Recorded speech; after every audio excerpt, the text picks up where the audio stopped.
congrats to Boots Ennis on his victory over Lima. Now, I did make a video about why we have higher expectations for Boots, and I think I understand. This is one of the reasons, because a dude like this, he shouldn't have been in there with no one in the top 10. Now, I'm not just going to say someone like Boots.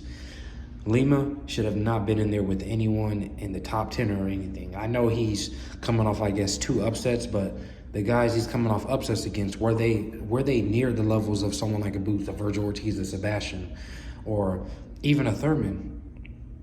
Like, after seeing that, I was like, dang, I kind of understand why there's some people that are saying, why would you take a fight like this? Because this type of fight, obviously you did what you were supposed to do. That's very good, but it's like, for someone that's like, for me, I'm trying to imagine the Virgil Ortiz fight now, and it's a little bit hard for me personally, because it's like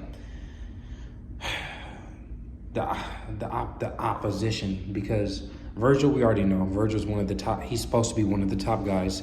He doesn't have a belt, but he is considered one of the top guys. He has a pretty solid resume at 154. He has the likes of Madrimov, Bochuk. He's gonna have Erickson Lubin on his resume, and I'm just thinking about it, because like I dug deep on the possibility of like someone. I dug deep, since we're probably going to get Virgil versus Boots if Virgil wins. All right. I dug deep to see just the CompuBox, possibly the amount of how many punches possibly could be land. Virgil Ortiz, the closest, his output, and when Virgil fought Bochuk, I think he threw like 700 and something punches.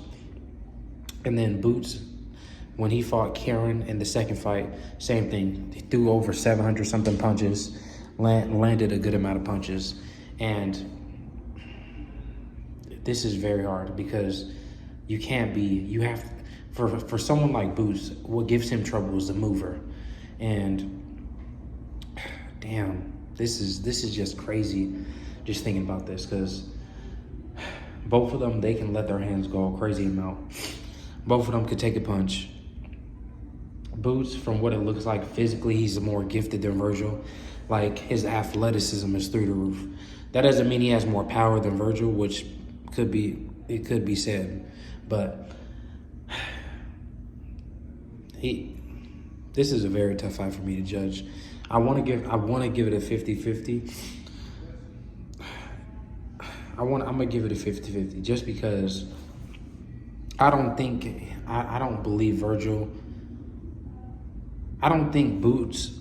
I don't think Virgil would be as easy of a fight as Lima.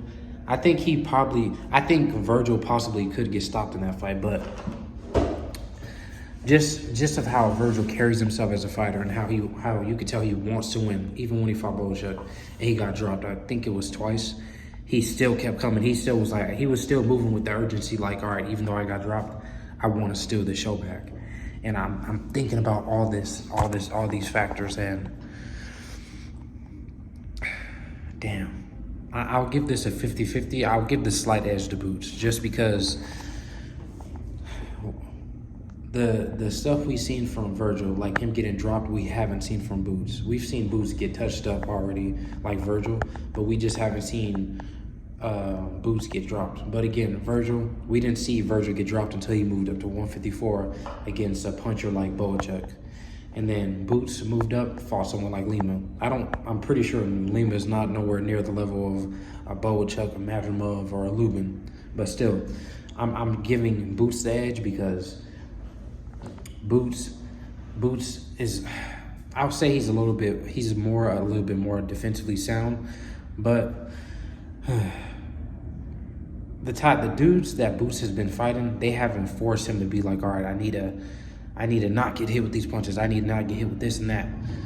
But man, congrats again, Boots, man. You made that fight look. You made it look how it's supposed to look. You know what I mean? And I respect that. And then the calling out all the top guys.